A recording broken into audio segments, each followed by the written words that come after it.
যে পিতৃ মাতৃয়ে যেতিয়া আমাৰ দিনটোত 8টা প্ৰহৰ থাকে নহয়নে 3 ঘণ্টাৰ মূৰত একোটা সময়ক প্ৰহৰ বুলি কোৱা হয় দিনৰ প্ৰহৰত স্ত্ৰী পুৰুষৰ মিলনৰ জৰিয়তে যি সন্তান জন্ম হয় সেই সন্তান মৃত হয় এই আমি কোৱা কথা নহয় শাস্ত্ৰইহে কৈছে নহয়নে আৰু ৰাত্ৰিৰ প্ৰথম প্ৰহৰৰ মিলনৰ জৰিয়তে যি সন্তান জন্ম হয় তেওঁ অল্পায়ু হয় দ্বিতীয় প্ৰহৰত যি সন্তান জন্ম হয় তেওঁ ৰোগীয়া হয় তৃতীয় প্ৰহৰত জন্ম হোৱা যি সন্তান তেওঁ উত্তম হয় আৰু চতুৰ্থ প্ৰহৰৰ জৰিয়তে যি সন্তান জন্ম হয় সেয়া সৰ্বোত্তম হয় সেই ভক্ত প্ৰহ্লাদৰো বীৰ্যৰোপণ মাতৃ কায়াধুৰ গৰ্ভত কেতিয়া হৈছিল চতুৰ্থ প্ৰহৰত ইমানখিনি ডিটেইলছ কিয় দিছে বাৰু কেৱল তত্ত্ব কথাত লাগি থাকিবলৈ আমাৰ মনুষ্য জীৱনটোত প্ৰয়োগ কৰিবলৈ সেইবাবে কোৱা হৈছে যে আমি মনুষ্যই যদি বিচাৰো গীতাত ভগৱন্তই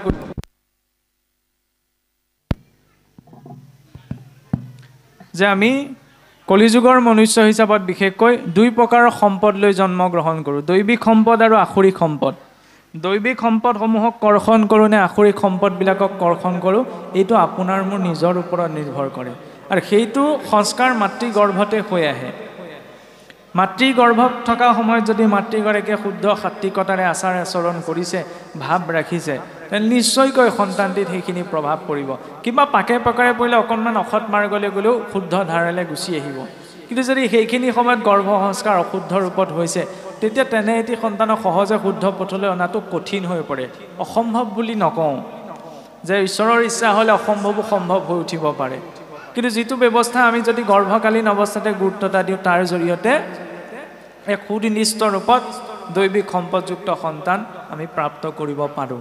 এইখিনি কথা কিন্তু বিয়া পতাৰ আগত কোনোবাই কাৰোবাক বুজাই দিয়ে জানো কাৰণ এইখিনি কথাত আমাৰ গুৰুত্বতাই নাথাকে কিন্তু এইখিনি কথাই লাগে এতিয়া আমি কওঁতে আমি যি ঢুকি পোৱা গৈছে তাকহে আমি প্ৰকাশ কৰিছোঁ ভাগৱতে ইয়াতকৈও গভীৰ স্তৰলৈ গৈ প্ৰকাশ কৰিছে গতিকে সেইখিনি সংস্কাৰমুখী কথা আমাক লাগে যাতে তাৰ যেতিয়া আমাৰ আগন্তুক জীৱন প্ৰণালীটো শুদ্ধ হয় বা সাত্বিক হয়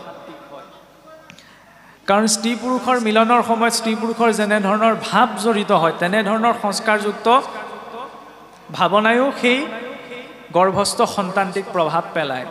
যদি দাম্ভিকতা তামসিকতা কেৱল কাম উন্মত্ততাত ভাৱনাগ্ৰস্ত হৈ সেই গৰ্ভ সংস্কাৰ হৈছে তেতিয়া সেই সন্তানো তেনেকুৱা উন্মত্ততা গুণযুক্তই হ'ব